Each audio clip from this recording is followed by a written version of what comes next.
Yes, sir. Please, just a moment. I'm sorry I didn't call. Oh, I'm sorry. I just have to use the point of system. Okay, that's fine. Thank you. Good evening, Mayor and City Council members.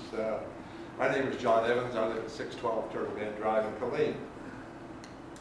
Last year, I noted a comment in the paper referencing spending for economic development in the $600,000 to $800,000 range. And it also mentioned something about the cleaning chambers and involvement. This raised my curiosity, and I decided to learn more about this issue. I emailed all City Council members and only got a response from two, and one of those referred me to someone else. In the City Manager's letter of July 26, 2011 to the Mayor and City Council, the actual amount of money allocated was $1,556,000. I was told the breakdown was $851,000 for the Chamber and $704,000 for the Economic Development Council. I was also told that a portion of the taxes collected is designated for economic development. I was then able to locate a line item in the city's proposed budget, but I understand this allocation comes out of the general fund. I asked about this allocation process and was told that the annual increases in the amounts provided come about usually based upon the cost of living index and the amount requested by the Chamber. I asked about how the City Council was involved in the review and approval of these funds and was told that basically they were not. I understand that in the past, 3 City Council members and the Mayor served on the EDC board. Apparently, a process has been developed over several years where the city has been allocating millions of dollars to an outside organization without the full City Council's direct involvement or approval other than when it approves the overall budget presented to it. There is no evidence that the City Council has established any performance standards or goals for the dollars allocated. Additionally, it appears these dollars have been allocated annually without any audits performed to ensure that these dollars have been spent appropriately. When it comes to economic development dollars, it appears to me that in the past our City Council has not carried out its fiduciary responsibility to make sure that our tax dollars are spent in a correct and efficient manner.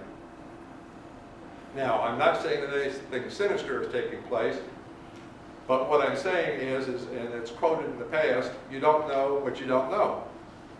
And I would submit that the City Council doesn't really know in this case, and without a system of oversights, checks, and balances, it leaves the door wide open.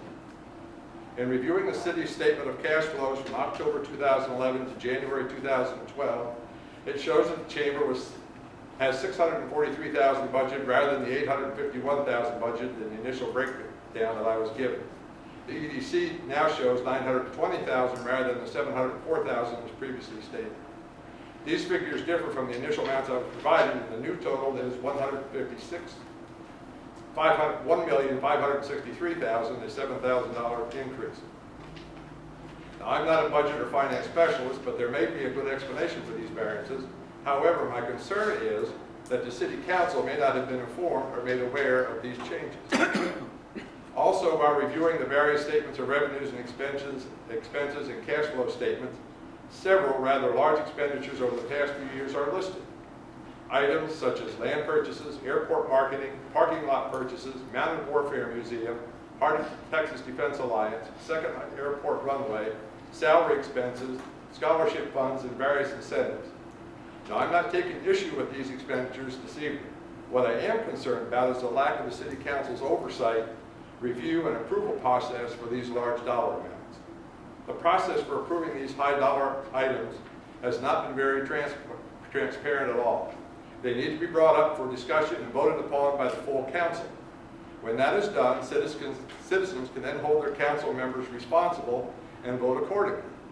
A sister city's website lists that the EDC Board of Directors has approval authority up to $25,000, and anything over $25,000 requires a full City Council vote. And I think that is a good suggestion, personally. Speaking of websites, Killeen's site for economic development information is really, really lacking. I think there is definitely a great quality improvement project here waiting to happen. You don't need to go far to see some good examples compared to what we have here in Killeen. In closing, I would like to encourage our current and new City Council members to critically evaluate the current process in place for economic development. You might consider providing this function in-house rather than contracting it out, and you would have better control and accountability. Take a look at how other cities carry out this function and come up with a better system that provides more transparency, accountability, and value for our tax dollars. That is your responsibility. Thank you. I'll entertain any questions.